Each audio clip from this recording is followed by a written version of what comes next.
নবগঠিত নির্বাচন কমিশনের সিসিএএমএম নাসির উদ্দিন ও 4 কমিশনার শপথ নেবেন আজ দুপুরে সুপ্রিম কোর্টের জাজেস লাউঞ্জে তাদের শপথ অনুষ্ঠিত হবে। প্রধান বিচারপতি সৈয়দ রেফাত আহমেদ নতুন নির্বাচন কমিশনকে শপথ পাঠ করাবেন। এর আগে 21শে নভেম্বর রাষ্ট্রপতির নির্দেশে নতুন নির্বাচন কমিশন গঠন হয়। অবসরপ্রাপ্ত সচিব এএমএম নাসির উদ্দিনকে প্রধান নির্বাচন কমিশনার ও সাবেক অতিরিক্ত সচিব মোহাম্মদ আনোয়ারুল ইসলাম সরকার, অবসরপ্রাপ্ত জেলা ও দায়রা জজ আব্দুর রহমান মাসুদ, অবসরপ্রাপ্ত যুগ্ম সচিব বেগম তহমিদা আহমদ ও ব্রিগেডিয়ার জেনারেল অবসরপ্রাপ্ত আবুল ফজল মোহাম্মদ সানাউল্লাহকে নির্বাচন কমিশনার পদে নিয়োগ দেয়া হয়। 5 আগস্ট আওয়ামী লীগ সরকারের পতনের পর 5 সেপ্টেম্বর পদত্যাগ করে কাজী হাবিবুল আউয়ালের নেতৃত্বাধীন নির্বাচন কমিশন। এরপর সার্চ কমিটির প্রস্তাবিত তালিকা থেকে একজনকে প্রধান নির্বাচন কমিশনার ও 4 জনকে কমিশনার হিসেবে নিয়োগ দেন রাষ্ট্রপতি মোহাম্মদ শাহাবুদ্দিন।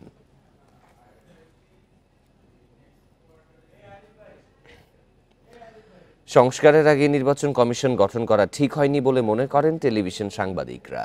এ নিয়ে উদ্বেগ জানান তারা। শনিবার সকালে রাজধানী নির্বাচন কমিশন কার্যালয়ে সংস্কার কমিশনের সঙ্গে বৈঠক হয়। পরে কমিশনের সদস্য তোফায়েল আহমদ বলেন, আগে প্রয়োজন সংস্কার, তারপর স্থানীয় সরকার নির্বাচন, এরপর জাতীয় নির্বাচন। এদিকে ডিসেম্বরের মধ্যে নির্বাচন ব্যবস্থা সংস্কার কমিশন প্রতিবেদন জমা দেবে বলে জানিয়েছেন কমিশন সদস্য ডক্টর আব্দুল আলীম। টেলিভিশন সাংবাদিকদের সঙ্গে মতবিনিময় করেছে নির্বাচন ব্যবস্থা সংস্কার কমিশন। প্রায় 2 ঘন্টা বৈঠকের পর সাংবাদিকরা বলেন, 1991 সালের জাতীয় নির্বাচনের পর 3 জোট রূপরেখা বাস্তবায়ন হলে নির্বাচন ব্যবস্থা নিয়ে সংকটে পড়তে হতো না। বৈঠক শেষে নিজেদের প্রস্তাব ও মতামত তুলে ধরেন বিভিন্ন চ্যানেলের প্রতিনিধিরা। আবার যে নির্বাচন কমিশন গঠন হলো সেটি কিন্তু পুরনো আইনে, পুরনো ফরম্যাটে, অর্থাৎ সেই সাবেক একজন সেনা কর্মকর্তা, সাবেক আমলা, এসবের পরিবর্তন করে কিভাবে করে আসলে অনেকেই যোগ্য মানুষ আছেন তাদের মধ্য থেকে সেটাকে ওনাদেরকে নেয়া। রাষ্ট্রপতি তার বিবেচনায় যে 5 জনকে যোগ্য মনে করেছেন তাদেরকে নিয়োগ দিয়েছেন। এখানে একটা সিস্টেম করা উচিত যে ইন্টারভিউ কেন হলো না। যদি 20 জন ব্যক্তির নাম আসতো, এখান থেকে ইন্টারভিউ হতো, আমরা গণমাধ্যমে তাদের ব্যাপারে রিপোর্ট করতাম। সাংবাদিকদের প্রস্তাব নিয়ে কথা বলেন নির্বাচন ব্যবস্থা সংস্কার কমিশনের প্রধান। যেমন রাষ্ট্রপতির নির্বাচন, তারা বলছেন সরাসরি আসন হওয়া দরকার, এবং ওনাদের কেউ কেউ বলছেন কোনো নির্বাচনেই যেন পরোক্ষ না হয়, প্রত্যক্ষ হয়, প্রত্যেকের কনস্টিটিউয়েন্সি থাকে। এবং রাষ্ট্রপতির নির্বাচন সরাসরি হওয়ার কথা বলেছেন, তারপরে স্থানীয় সরকার নির্বাচন নির্দলীয় হওয়ার এবং সংসদীয় পদ্ধতিতে নয়। এ সময় কমিশনের সদস্য তোফায়েল আহমেদ বলেন, এমন কিছু সংস্কার আনা হবে যাতে স্থানীয় সরকারের 5 স্তরের নির্বাচনের খরচ অনেক কমবে, জনবলও লাগবে কম। জাতীয় নির্বাচনের আগে স্থানীয় নির্বাচনটা হওয়া উচিত। এর কারণ হচ্ছে স্থানীয় নির্বাচনটা করার কারণে আমাদের নির্বাচন কমিশনের সক্ষমতা বাড়বে। এত সংস্কার হচ্ছে, এইগুলোকে সংস্কারটা শেষ না করে যদি আমরা স্থানীয় নির্বাচনে যাই তাহলে কিন্তু সংস্কারটা ঝুলে যাবে। পরে 20টি নারী সংগঠনের প্রতিনিধির সঙ্গে বৈঠক করে নির্বাচন ব্যবস্থা সংস্কার কমিশন। শাহাদাত স্বপন, ইন্ডিপেন্ডেন্ট নিউজ, ঢাকা। নির্বাচন যত দেরি হবে দেশি বিদেশি ষড়যন্ত্র তত বাড়বে বলে মন্তব্য করেছেন বিএনপির ভারপ্রাপ্ত চেয়ারম্যান তারেক রহমান। শনিবার দুপুরে চুয়াডাঙ্গা বিএনপির কাউন্সিলে ভার্চুয়ালি যুক্ত হয়ে তিনি এই মন্তব্য করেন। এছাড়া রাজশাহীতে আরেক অনুষ্ঠানে তিনি জনগণের আস্থা অর্জন করতে নেতাকর্মীদের প্রতি আহ্বান জানান। চুয়াডাঙ্গার টাউন ফুটবল মাঠে জেলা বিএনপির দ্বিবার্ষিক কাউন্সিল ভোটের মাধ্যমে নির্বাচিত করা হয় সভাপতি ও সাধারণ সম্পাদক। সেখানে রাষ্ট্র সংস্কারে 31 দফা রূপরেখা ও জনসম্পৃক্তি নিয়ে কর্মশালায় অংশ নেন নেতাকর্মীরা।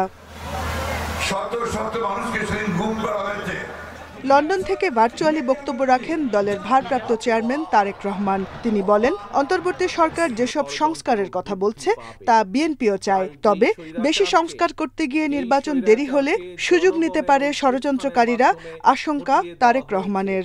নির্বাচন যত দেরি হবে তত ষড়যন্ত্র বৃদ্ধি পাবে। যেই স্বৈরাচারকে জনগণের অভ্যুত্থানের মাধ্যমে হটিয়ে দেওয়া হয়েছে, সেই স্বৈরাচার কিন্তু বসে নেই। সেই স্বৈরাচার কিন্তু তাদের ষড়যন্ত্রে তাদের দেশি বিদেশি প্রভুদের সাথে মিলে বসে ষড়যন্ত্র করেই যাচ্ছে। এছাড়াও শনিবার রাজশাহী জেলা পরিষদ মিলনায়তনে এক কর্মশালায় ভার্চুয়ালি যুক্ত হয়ে বক্তব্য রাখেন তারেক রহমান। তিনি নেতাকর্মীদের জনগণের প্রত্যাশা অনুযায়ী কাজ করার আহ্বান জানান। সামনে একটি অসম্ভব শক্তিশালী অদৃশ্য দেওয়াল আপনার জন্য অপেক্ষা করছে, যেটি ভেদ করে যেতে খুব কষ্ট হবে। 31 দফা নিয়ে যান, জনগণকে বোঝান, জনগণের আস্থা অর্জন করুন। জনগণ যাতে আপনার আস্থা রাখে, জনগণ যাতে আপনার প্রতি ধৈর্য ধারণ করে, সেই জন্যই আপনাকে সেইভাবে ভূমিকা পালন করতে হবে। বিএনপির প্রতি জনগণ আস্থা রাখলে ভবিষ্যতে দেশকে এগিয়ে নিয়ে যাওয়া সহজ হবে বলেও মন্তব্য করেন বিএনপির ভারপ্রাপ্ত চেয়ারম্যান। জনগণের মাঝে যদি টিকে থাকতে চাই। Jahanara Parvin, Independent News. প্রিয় সহকর্মীবৃন্দ, এই সংস্কার প্রক্রিয়া দ্রুত শেষ করে ডিসেম্বরের পরে নির্বাচনী রোডম্যাপ ঘোষণার দাবি করেছে জামায়াতে ইসলামী। শনিবার দুপুরে মানিকগঞ্জে দলের কর্মী সম্মেলনে এই দাবি জানান সেক্রেটারি জেনারেল মিয়া গোলাম পরোয়ার। রাষ্ট্রীয় প্রতিষ্ঠানগুলোকে দলীয়করণ ও দুর্নীতিমুক্ত করারও দাবি জানান এই জামায়াত নেতা। বলেন, আওয়ামী লীগ আমলে দলীয়করণের মাধ্যমে রাষ্ট্র কাঠামো ধ্বংস করা হয়েছে, এগুলো সংস্কার বেশি জরুরি। এ কাজে সময় নষ্ট না করার আহ্বান জানান গোলাম পরোয়ার। তার মতে সংস্কারে দেরি হলে ষড়যন্ত্রকারীরাও সুযোগ পেয়ে যাবে। ফ্যাসিবাদের দোসররা এখনো সব জায়গায় ঘাপটি মেরে বসে আছে বলেও অভিযোগ করেন তিনি। এই প্রশাসন এদেরকে ওখানে রাখবেন আর এইভাবে আবার নির্বাচন দিলে তো সেই 14-18-24 মধ্যে নির্বাচন হবে। বলে ঠিক না? সাংবাদিকরা বলে আপনারা যে বলছেন যে যৌক্তিক সময়ের মধ্যে নির্বাচন চাই, সেই যৌক্তিক সময়ের ব্যাখ্যা আমরা যে ব্যাখ্যা দিয়েছি। যে কোনো সংস্কারের আগে বিভিন্ন সম্প্রদায়ের প্রতিনিধিদের সঙ্গে আলোচনার তাগিদ দিয়েছেন অর্থনীতিবিদ অধ্যাপক রেহমান সোবহান। শনিবার দুপুরে রাজধানী সিরডাপ মিলনায়তনে এক আলোচনা সভায় এই প্রস্তাব দেন তিনি।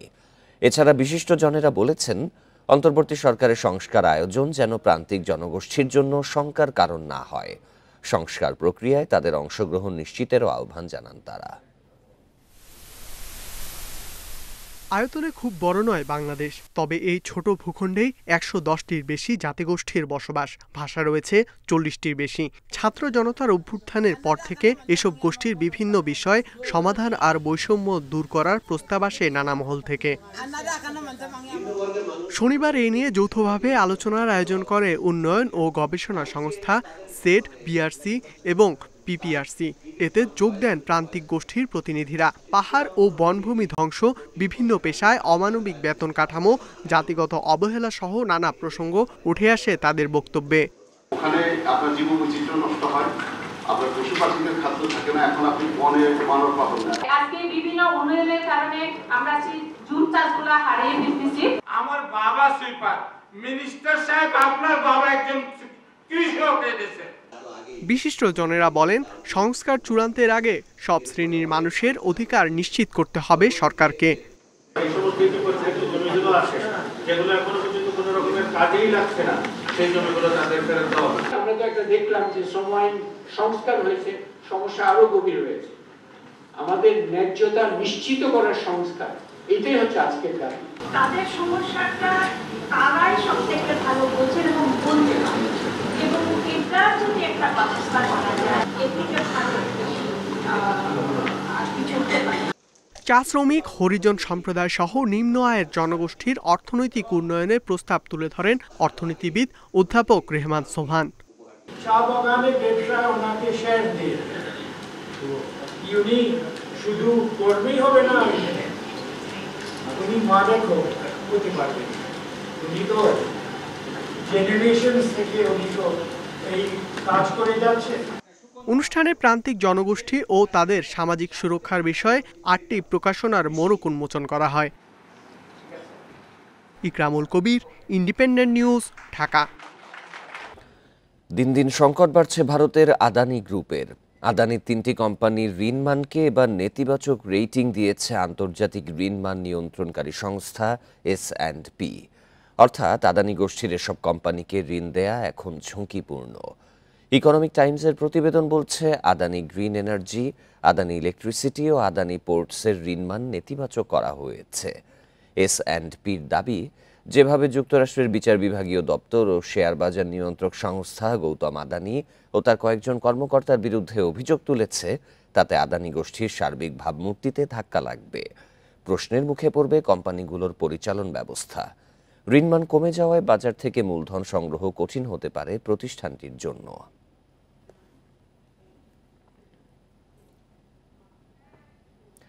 ইংরেজি দৈনিক নিউ এজের সম্পাদক নুরুল কবিরকে বিমানবন্দরে হয়রানির ঘটনা তদন্তে নির্দেশ দিয়েছেন প্রধান উপদেষ্টা ডক্টর মুহাম্মদ ইউনুস।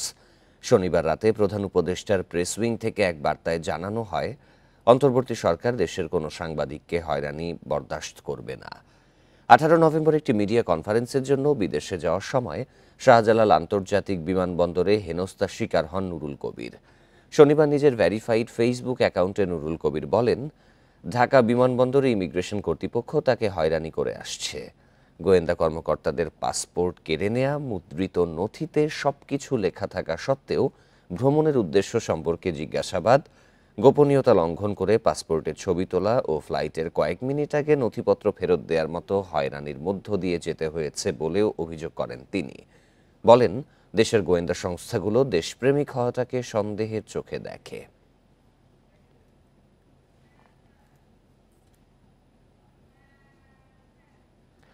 পাঁচ আগস্ট পরবর্তী সময়ের মামলায় সুষ্ঠু তদন্তের নির্দেশ দিয়েছেন নতুন আইনজীবী বাহারুল আলম।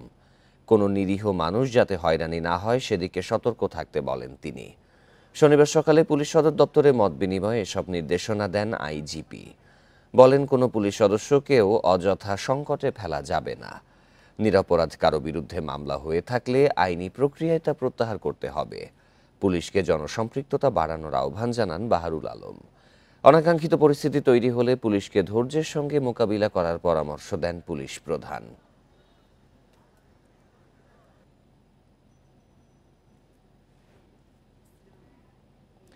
গাজীপুরে দুর্ঘটনাস্থলে বিদ্যুতের দুটি খুঁটির মাঝে দূরত্ব স্বাভাবিকের চেয়ে দ্বিগুণ। এজন্য তার ঝুলেছিল সেখানে। এই তার গাছে লেগে কয়েকবার আগুনের ঘটনাও ঘটেছে। এ নিয়ে বিদ্যুৎ অফিসকে জানালেও ব্যবস্থা নেয়নি তারা। এছাড়া সরু সড়কটিতে আগে কখনো দোতলা বাস চলতে দেখেননি স্থানীয়রা। তেলিহাটি ইউনিয়নের উদয়খালী গ্রামে দুর্ঘটনাস্থলে বিদ্যুতের এই দুই খুঁটির দূরত্ব 300 ফিট। এটি থাকার কথা 150 ফিট। এ কারণেই ঝুলেছিল তার। এখানে খুঁটি বসানোর সময় রাস্তা কাঁচা ছিল, তার ছিল 18 ফিট উপরে। পরে রাস্তা পাকা করায় তারের উচ্চতা হয় 16 ফিট, অথচ এটি থাকার কথা 25 ফিট উপরে। দুই খুঁটির মাঝখানে যে দূরত্বটা আগের নিয়মে ছিল, অনেক আগে পূর্বের লাইন, তখন 300 ফিট দূরত্বে ছিল। এখনো 300 ফিট আছে, মাঝখানে আর কি ইটা হয় নাই। মাঝখানে একটা পুষ্কুটি দিলে এরকম হয়তো ক্লিয়ারেন্স থাকতো হয়তো। স্থানীয়রা জানান, গাছের সঙ্গে তার লেগে আগুনের ঘটনা ঘটেছে এখানে। কয়েকবার স্থানীয় বিদ্যুৎ অফিসে অভিযোগ করেও সমাধান মেলেনি। পাতা পাতা গাছ জড়াইছে, টেনাছোটা গাঙ্গের ফুটে গেছে, মানে বাতাসে খালি ফসম গাছ লড়ে ডাইলে মানে বারিকা, মানে একটু জ্বর আসলে মাঝে কারেন্ট থাকে না। যতবার আসে ততবারই ওনাদেরকে বলি যে ভাই লাইনটা তো অনেক নিচে নেমে গেছে। তো ওনারা আমাদেরকে বলছে অফিসে আবেদন দেন, তারপরে অফিস থেকে এটা দেখবে, তারপরে আমরা আসবো। মানে জটিলতা দেখায়। জানানো হয়েছিল কিন্তু এরা এটা গুরুত্ব দেয় নাই, বলে এটা ঠিক আছে আমরা লোক পাঠাইমু দেখমু, এরকম ভাবে আর কি করে। ঘটনার কারণ জানতে 5 সদস্যের কমিটি করেছে পল্লী বিদ্যুতায়ন বোর্ড। 3 কর্মদিবসের মধ্যে প্রতিবেদন দেবে তারা। পাওয়ারফুল কমিটি করেছি, 2 চিফ ইঞ্জিনিয়ার, 2 জন ডাইরেক্টর, আমাদের এসি সাহেব এবং জিএম সাহেব সহ। আমরা তো মনে করছি যে উইদিন 3 ডেজ। গ্রামের এই পাকা সড়কটি প্রস্থে 10 ফিট। এখানে আগে কখনো দোতলা বাস চলেনি বলে জানান এলাকার মানুষ। দোতলা বাস এটাই প্রথম, আর কখনো এই রাস্তা দেওয়া যায় নাই। এই অঞ্চলে 65 কিলোমিটার লাইনে গ্রাহক প্রায় 6000। 2000 সালে লাইন চালুর সময় ভোল্টেজ ছিল 6000-এর কিছু বেশি। তবে শিল্প কারখানার কারণে 2017 সালে এই লাইনকে 11000 ভোল্টেজে উন্নীত করা হয়। Al Amin Hossain, independent news, Gazipur. Gas সংকটে গেল 9 মাসে দেশের প্রায় 200টি কারখানা বন্ধ হয়ে গেছে। অন্যদিকে অবৈধ সংযোগের মাধ্যমে চুরি হচ্ছে প্রায় 10% গ্যাস। শনিবার রাজধানীর একটি হোটেলে বাংলাদেশ চেম্বার অফ ইন্ডাস্ট্রি আয়োজিত সেমিনারে এসব তথ্য জানানো হয়। এ সময় জ্বালানি উপদেষ্টা বলেন, দুর্নীতি রোধের মাধ্যমে গেল 3 মাসে জ্বালানি খাতে সরকারি কেনাকাটায় সাশ্রয় হয়েছে 370 কোটি টাকা। দেশে দৈনিক 380 কোটি ঘনফুট গ্যাসের চাহিদার বিপরীতে মিলছে 280 কোটি। শিল্প কারখানায় 100 কোটি ঘনফুট চাহিদার বিপরীতে পাওয়া যাচ্ছে মাত্র 60 কোটি ঘনফুট গ্যাস। এতে ব্যাহত হচ্ছে শিল্পের উৎপাদন। এতে সময়মতো পণ্য সরবরাহ বাধাগ্রস্ত হওয়ায় রপ্তানি বাজার হারানোর শঙ্কা উদ্যোক্তাদের। বিসিআই আয়োজিত সেমিনারে জানানো হয়, জ্বালানি সংকটে চলতি বছরের 9 মাসে প্রায় 200 শিল্প কারখানা বন্ধ হয়ে গেছে। আরও 300টি কারখানা বন্ধের পথে আছে। অথচ অবৈধ সংযোগের মাধ্যমে চুরি হচ্ছে প্রায় $1 বিলিয়ন অর্থমূল্যের গ্যাস। রিফর্ম করার জন্য কিন্তু সময় নেওয়া যাবে, কিন্তু ব্যবসার ক্ষেত্রে time can't wait. That the domestic সেক্টরের এনার্জি কনজাম্পশন বেড়েছে, this implies that the industry has shrunk. এর মধ্যে আর কোনো debate, only reason the industry is probably not shrunk হতে পারে if they have become super efficient.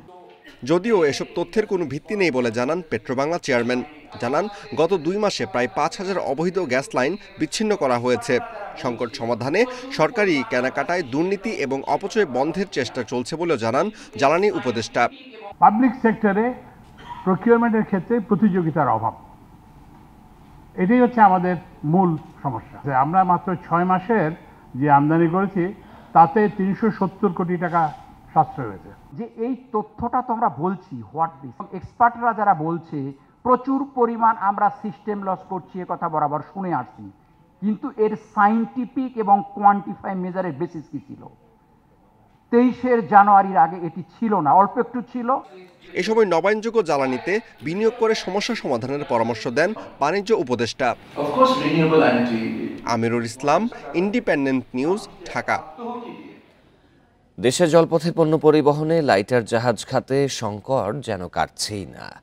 মালিক সরকার ও শ্রমিকদের নানা টানাপোড়েন এবং চলতি মাসের শুরুতে গঠিত হওয়া মালিকদের নতুন জোট বিডব্লিউটিসিসির কার্যক্রমেও স্থগিতাদেশ দিয়েছে উচ্চ আদালত। এতে পণ্য পরিবহন ব্যাহত হওয়ার আশঙ্কা সংশ্লিষ্টদের।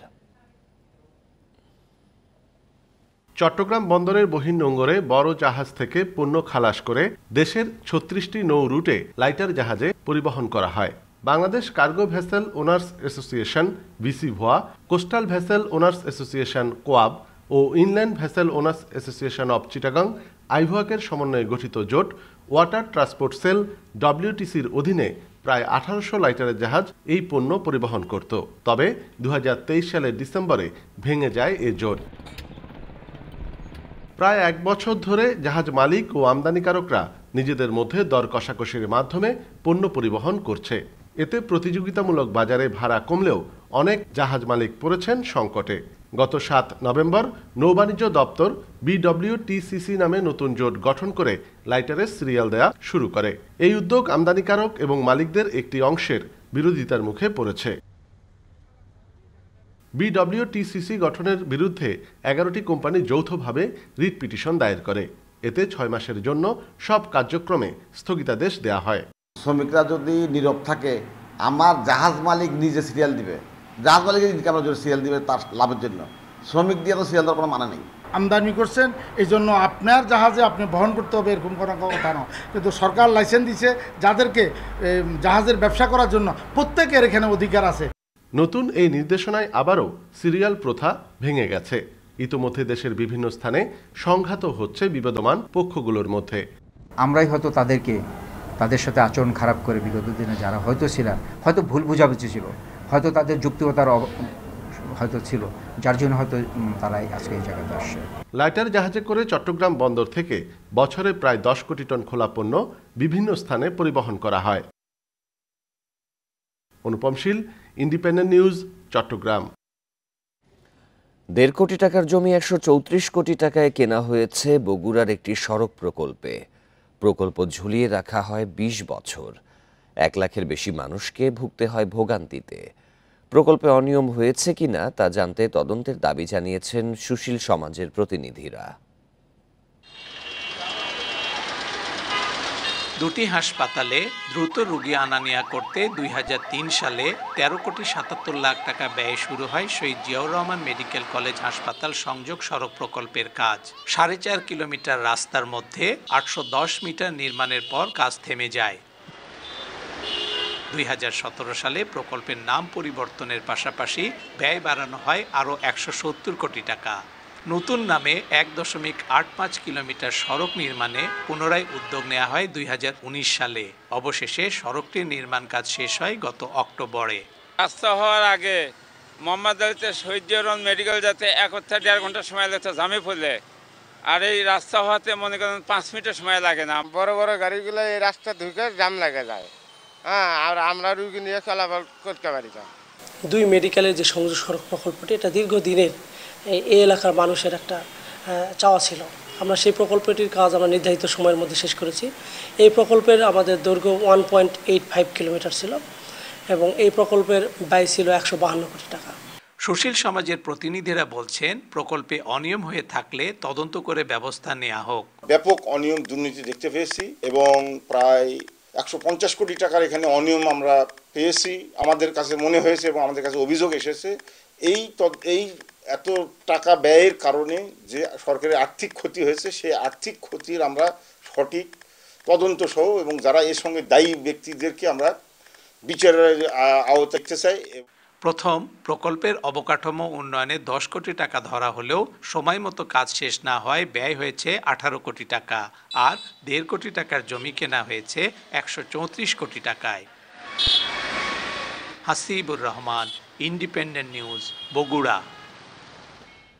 3 মাসেও যশোরের ভবদহ অঞ্চলের বেশিরভাগ এলাকা থেকে পানি নামেনি। বাড়িঘরে পানি থাকায় দুর্ভোগের পাশাপাশি মানবেতর দিন কাটছে জলাবদ্ধ 1.5 লাখ বাসিন্দার। সংকট নিরসনে খাল খনন, স্লুইস গেট খুলে দেয়া সহ নানা উদ্যোগ নেয়ার কথা জানিয়েছে পানি উন্নয়ন বোর্ড। অতিবৃষ্টিতে গত সেপ্টেম্বর থেকে যশোরের ভবদহ অঞ্চলে সৃষ্টি হয় জলাবদ্ধতা। এর কারণে কেশবপুর, মনিরামপুর, অভয়নগর উপজেলার 150 গ্রামে চরম বিপাকে পড়েছেন 1.5 লাখ মানুষ। দেখা দিয়েছে বিশুদ্ধ পানিরও সংকট। গরু ছাগল খাওয়ানোর কষ্ট, আবার ধান চালটা তো লাগাইতে পারলাম, ধানটার কি হবে? ঘরের মধ্যে পানি দিবে পা খেয়ে গেছে। ভবদহ এলাকার জলাবদ্ধতা নিরসনে 3 দশক ধরে দফায় দফায় নানা পদক্ষেপ নিলেও কাজ হয়নি কিছুই। এজন্য দুর্নীতি, লুটপাট ও ভুল নীতিকে ধুসছেন ভবদহ বাঁচাও আন্দোলন কমিটি। ওই অঞ্চলের যে টিআরএম পদ্ধতি চালু ছিল, সেই পদ্ধতি বাতিল করে পাম্পিং করা হয়। ফলে টিআরএম পদ্ধতি চালু থাকলে ওই জনপদের এবার এই সংকটটা হতো না। ফলে দুর্নীতি, লুটপাট এবং অব্যবস্থাপনা এবারের এই সংকটের জন্য দায়ী। পাম্পের মাধ্যমে সেচ দিয়ে পানি বের করার পাশাপাশি খুলে দেওয়া হয়েছে স্লুইস গেট। তবে সমস্যার সমাধানে খাল খননের ওপর জোর দিচ্ছে পানি উন্নয়ন বোর্ড। 4টা গেট খুলে আমরা পানি নামাচ্ছি, আগোরাটি 4 ব্যান্ড দিয়ে পানি নামাচ্ছি, ভাইনা 2 ব্যান্ড দিয়ে পানি নামাচ্ছি। তার মানে মোট কথা যেটা হলো, আমাদের পানি নামিয়ে দেওয়ার জন্য, মানুষের বাড়িঘর থেকে নিষ্কাশন স্বাভাবিক করার জন্য যা যা করা দরকার আমরা সবকিছুই করছি।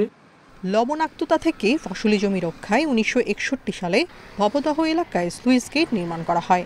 1988 সাল থেকে ওই এলাকায় দেখা দেয় স্থায়ী জলাবদ্ধতা, যা নিরসনে নানা পদক্ষেপ নিলেও কাজ হয়নি কিছুই। Independent news.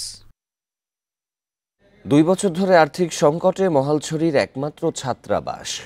দুর্গম পাহাড়ের শিক্ষার্থীদের প্রাথমিকে ঝরে পড়া রোধে ছাত্রাবাসের শিক্ষার্থীদের ব্যাগ, পোশাক সহ বিভিন্ন শিক্ষা উপকরণ দেয়া হলেও বর্তমানে তা বন্ধ। বরাদ্দ চেয়ে মন্ত্রণালয়ে একাধিকবার চিঠি দেয়া হলেও মেলেনি সাড়া।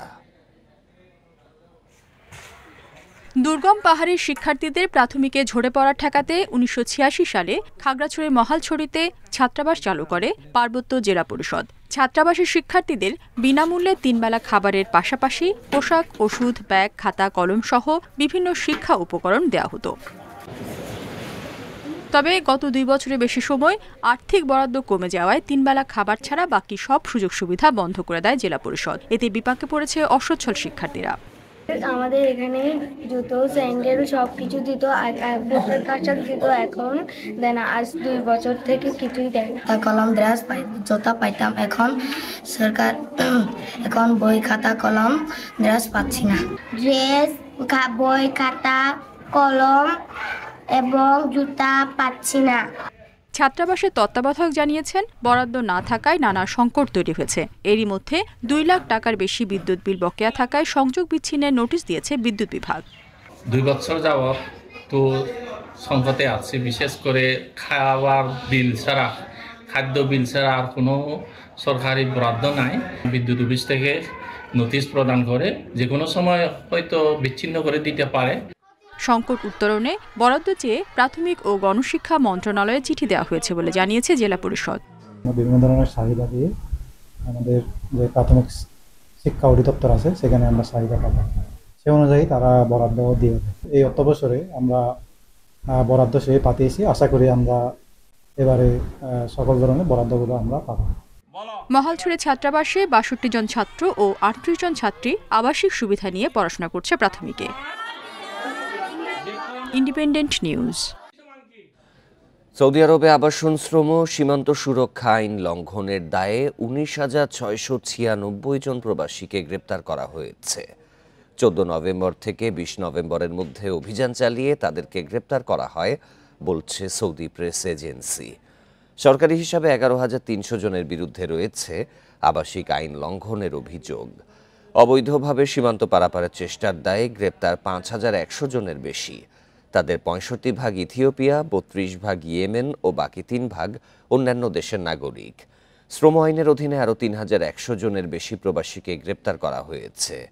মোট ২২,৬৫৪ জন বর্তমানে বিচারের প্রক্রিয়াধীন। তাদের মধ্যে ৩,০০৭ জন নারী। পরিবহন ও আশ্রয় প্রদান সহ অবৈধভাবে প্রবেশে সহায়তার দায়ে ১৫ বছরের জেল ও ১০ লাখ রিয়াল পর্যন্ত জরিমানা হতে পারে, বাজেয়াপ্ত হতে পারে যানবাহন ও সম্পত্তি।